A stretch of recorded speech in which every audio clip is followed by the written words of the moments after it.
The moment the betrayal began, Alla didn't understand what was happening. She only felt it like a sudden drop in the floor beneath her feet. The community hall was full, louder than usual, packed with relatives, neighbors, and people who knew her family name. Bright lights hung from the ceiling, washing everything in a harsh glow. This was meant to be a simple family gathering, nothing more. Alla had come with calm expectations, thinking she would smile, greet people, and leave quietly. She had no idea she was walking into a trap built by the people she trusted most. She stood near the center of the room when her mother cleared her throat. That sound alone made Alla tense. Her mother never spoke without purpose. The woman smiled, but it didn't reach her eyes. She began talking about family values, about respect, about how young people today often lose their way. First, Alla thought nothing of it. Sounded like the usual lecture meant for no one and everyone at the same time. But then her mother said her name. The room slowly quieted. Its conversation stopped. Chairs scraped the floor as people turned to face Alla. She felt every eye on her skin. Her mother's voice stayed calm, almost kind, as she spoke about disappointment, about sacrifice, about how Alla had made choices that hurt the family's image. Each word landed heavy. Alla tried to speak, but her throat felt tight. She didn't yet understand that this wasn't a discussion. It was a public judgment. Her older brother stepped forward next. He'd always been the favorite, though responsible one, the example. He spoke with confidence, listing moments Alla recognized immediately. Private conversations, personal struggles. Things she had shared in trust late at night. He twisted them into proof that she was careless, unstable, ungrateful. People murmured. Some nodded. Alla's heart began to race. She searched the crowd for someone, anyone, who might interrupt. Her father stood near the back, arms crossed, eyes lowered. He didn't say a word. That silence hurt more than the accusations. Her aunt shook her head slowly, as if Alla's failure embarrassed her. A cousin whispered to someone else and laughed under their breath. The room felt smaller with every second. They framed it as concern, as love, as correction. Her mother explained that this was necessary, that Alla needed to learn. That public pressure would fix what private talks could not. Alla realized then that this had been planned. This wasn't anger in the moment. This was a decision. They had chosen to break her in front of everyone. Her chest burned. Her hands trembled, but she forced them still. She refused to cry. Crying would give them proof that they were right, that she was weak. Instead, she stood there, taking it all in. Each sentence cut deep, not because it was loud, but because it came from family. Alla's mind drifted back to the choices they were attacking. She had left a job she hated, one that drained her every day. She had refused a future laid out for her without her consent. She wanted independence, space to breathe, a chance to build something on her own terms. None of that was shameful to her, but to them it was betrayal. As the speeches ended, no one asked Alla how she felt. No one offered her a chance to explain. The gathering moved on, as if nothing unusual had happened. Conversations resumed. Food was served. Laughter returned. Alla stood frozen for a moment, then quietly walked toward the exit. No one stopped her. Outside, the air felt cold and sharp. She took a deep breath, then another. That was when the tears came, fast and silent. Not loud sobs, but steady streams she wiped away quickly. Felt exposed, stripped of dignity, and deeply alone. The people who should have protected her had used her as an example. That night, Alla barely slept. Every time she closed her eyes, she saw their faces, heard their words, felt the weight of the crowd's judgment. By morning, the sadness had shifted. Something darker settled in its place. A heavy, focused anger. Not wild, controlled. She replayed the event again and again, noticing details she had missed before. The timing. The way her mother signaled her brother to speak. The way certain relatives already looked prepared to agree. This wasn't just emotional, it was strategic. They had crossed a line and didn't even see it. Over the next few days, Alla stayed away from everyone. Messages came in, some pretending nothing happened, others telling her to reflect on her behavior. No one apologized. No one admitted fault. That silence made her anger grow. She felt small, but she also felt awake. Revenge entered her thoughts quietly, not as shouting or threats, but as images. Standing in that same hall, speaking calmly, telling her side, exposing the truth they had hidden, letting them feel what it was like to be judged. The idea gave her a strange sense of strength. At the same time, guilt followed close behind. Ayla had never seen herself as someone who wanted to hurt others. She believed in fairness, in walking away, but this wasn't a small insult.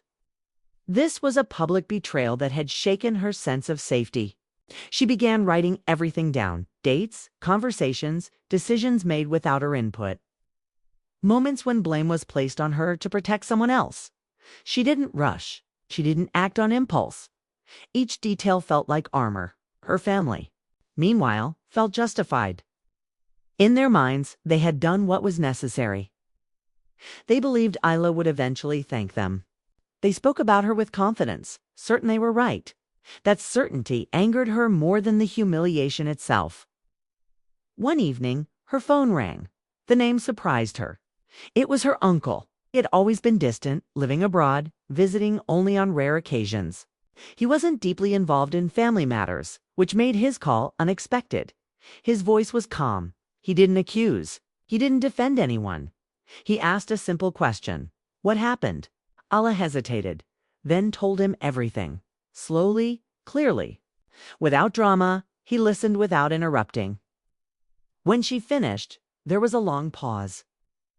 Then he said he was coming home.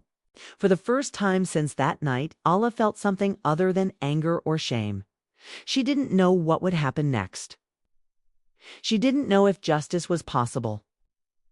But she knew this story wasn't over.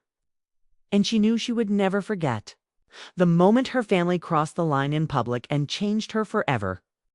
Days passed, but the weight of what happened never lifted. Ayla moved through her routine like a shadow, doing what she had to do while her thoughts stayed locked on one thing. Every quiet moment pulled her back into that hall. She remembered the way her name had been spoken, not with care, but with control. The memory followed her everywhere, turning small moments heavy and restless. At night, sleep came in pieces. She woke before sunrise, her mind already racing. Anger sat beside her like a companion she never invited. It didn't scream. It whispered.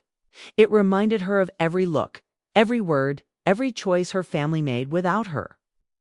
She told herself she should let it go, but the idea felt impossible. Letting go felt like accepting what they had done. Alla began to replay conversations from years before. Moments that seemed harmless at the time now carried new meaning.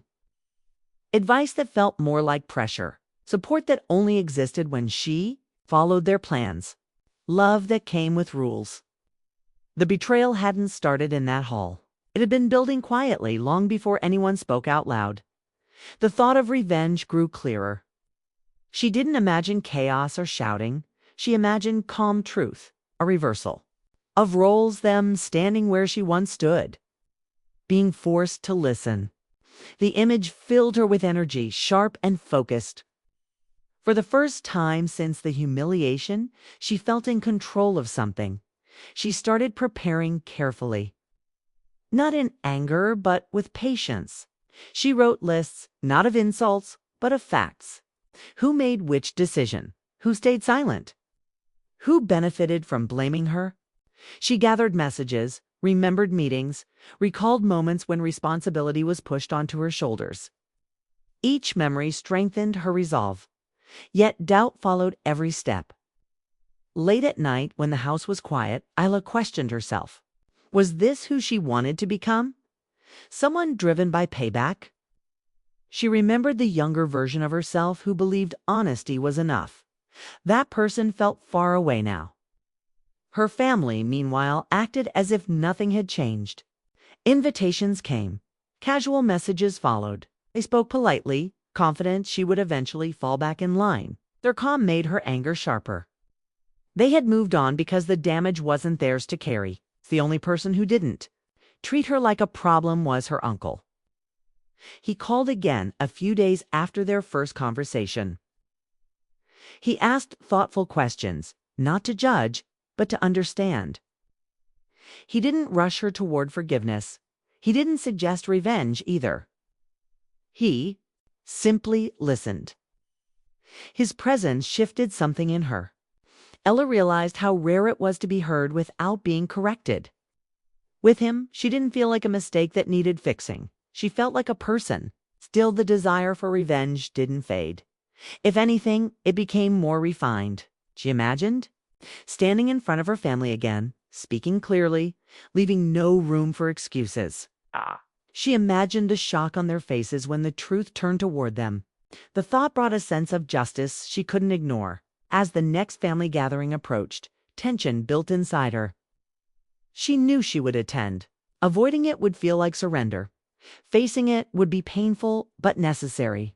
She spent days preparing her words, choosing clarity over emotion. She didn't want to yell. She wanted to be understood. Her uncle arrived a few days before the event. Seeing him in person grounded her. He carried himself with quiet strength. Not dramatic, not loud. Over coffee, she told him about her plan. He listened, then asked one question. What would winning look like to her? Alla didn't answer right away. She had assumed revenge meant balance. Pain returned for pain given. But when she imagined the moment after, she felt unsure. Would she feel free or empty? The question stayed. With her still, she didn't abandon her plan. She adjusted it. She focused on truth rather than humiliation. She wanted accountability, not chaos. She wanted to speak for herself, even if it hurt. The night before the gathering, Alla barely slept. Her thoughts moved fast, jumping between courage and fear. She reminded herself why she was doing this. Not to destroy her family, but to reclaim her voice. That difference mattered to her, even if no one else saw it. When the day arrived, she dressed simply. No armor, no disguise. Just herself. As she entered the familiar space, memories rushed back, but she stood tall. Faces turned. Conversations paused. She felt the old pressure, but it didn't crush her this time. Her family greeted her politely, smiles without warmth. Small talk that pretended nothing had happened. The performance annoyed her more than open hostility. They expected her to stay quiet. That expectation gave her strength. As the gathering moved forward, Ayla felt the tension tighten. Her heart beat fast, but her mind stayed clear. She knew this was the moment she had been preparing for. Every step led here. Her uncle stood nearby, calm and observant. His presence reminded her she wasn't alone. That mattered more than she expected. When it was time to speak, Alice stood slowly. The room shifted again. Silence spread. This was the moment her anger had imagined over and over. The moment she could strike back. But as she looked at her family, something unexpected happened. She didn't see enemies. She saw people trapped by pride, fear, and control. People who believed they were right because admitting otherwise would break their image. Her anger didn't disappear, but it changed. It became steady instead of sharp. She began to speak, not with revenge in her voice, but with truth. Each sentence felt like releasing a weight she had carried too long. She spoke about trust, about respect, about the damage done by public judgment. She didn't accuse wildly. She stated facts. She owned her choices without shame. The room stayed silent. No interruptions, no laughter. Faces showed surprise, discomfort, and, in some cases, confusion. They hadn't expected this version of her. Kayla felt a pull of revenge. One last time. She could push further. She could expose everything. She could make them feel smaller. The choice hung heavy in the air. And in that pause, she understood that revenge wasn't just about hurting them. It was about deciding who she wanted to be after the pain. The answer wasn't clear yet. But she knew the moment of decision was close. The silence felt endless. Ala stood still, her last words hanging in the air. Every eye stayed on her, waiting. This was the point she had imagined so many times. The edge where everything could tip one way or another. Her brother shifted first. He opened his mouth as if to speak, then stopped. His confidence was gone. For once, he didn't know what to say. Her mother's face was tight, controlled, but her hands trembled slightly. The room felt heavy, like everyone sensed something important was about to happen. Ayla felt her pulse in her ears. Her notes were still in her pocket. She hadn't shared half of what she had prepared. The proof, the messages, the moments that could turn the room fully against them. All she had to do was keep going. Her uncle stepped forward. He didn't interrupt her. He didn't take over. He simply stood beside her, close enough that she could feel his presence. Then he turned to the room. "What happened here before," he said calmly, "was not guidance. It was harm." His voice wasn't loud, but it carried. People leaned. And this wasn't family drama anymore. This was truth being spoken without fear. He talked about responsibility, about how easy it is to justify hurting someone when you believe your intentions are pure. He didn't point fingers wildly. He named actions, public shame, silence when protection was needed. Control disguised as care. Ala watched her family. Listen, some looked away. Some stared at the floor. Few bristled, clearly offended, but none interrupted. That alone felt like a shift. Then her uncle turned to Ala and said something that surprised her. "The rest is her choice." The room went quiet again. Ayla felt the weight return, but this time it was different. It wasn't crushing, it was grounding. She realized that power had moved, not because of revenge, but because of honesty. She took a breath. She thought about everything she had lost since that night. Sleep, trust, a sense of safety. She thought about the weeks spent planning, rehearsing, preparing to strike back in a way that would leave no doubt. She had earned that moment. But she also thought about the future, about who she would be tomorrow. About whether this room, this pain, would follow her forever. "I came here ready to take something from you," Ayla said quietly. "It's the same way you took something from me." Her mother looked up sharply. Fear flickered across her face. Ala continued, her voice steady. "I wanted you to feel exposed. I wanted balance." She paused. "But I don't want my life to be built on this moment." A ripple moved through the room. Confusion, surprise, relief for some, disappointment for others. She reached into her pocket and pulled out the folded papers. Then, slowly, she placed them on the table beside her instead of opening them. "I won't pretend what you did was right," she said. "It changed how I see you. It changed how I see myself. But I won't destroy myself just to punish you." Her brother stood abruptly. "So what? We're just supposed to forget?" Ala met his eyes. "No. You're supposed to remember and live with it." That landed harder than any accusation. Her mother finally spoke. Her voice was quiet, unsure. "We thought we were helping." Ayla nodded once. "I know. That doesn't make it harmless." No one argued after that. The gathering ended differently than it began. People left quietly. Conversations stayed low. The usual laughter never returned. Some relatives avoided Ala. Others offered awkward nods. A few looked at her with new respect. Outside, the night air felt lighter. Ala didn't feel triumphant. She felt tired. But it was a clean kind of tired, the kind that comes after carrying something heavy and finally setting it down. Her uncle walked with her to the car. "You could have gone further," he said. "I know," Alla replied. "Do you regret stopping?" She thought about it, about the fire that had pushed her forward for weeks, about how close she had been to letting it decide everything. "No," she said, and for the first time she meant it. The days that followed were quiet. There were no dramatic apologies, no sudden healing. Family members reached out cautiously. Others stayed distant. Alla didn't chase anyone. She didn't explain herself again. She had said what mattered. Inside, things slowly shifted. The anger that once filled every thought began to loosen. It didn't vanish overnight, but it no longer controlled her. She slept better. She laughed more easily. The memory of the betrayal still hurt, but it no longer defined her. She realized something important. Revenge had promised her relief, but it would have tied her forever to the people who hurt her. Letting go didn't excuse them. It released her.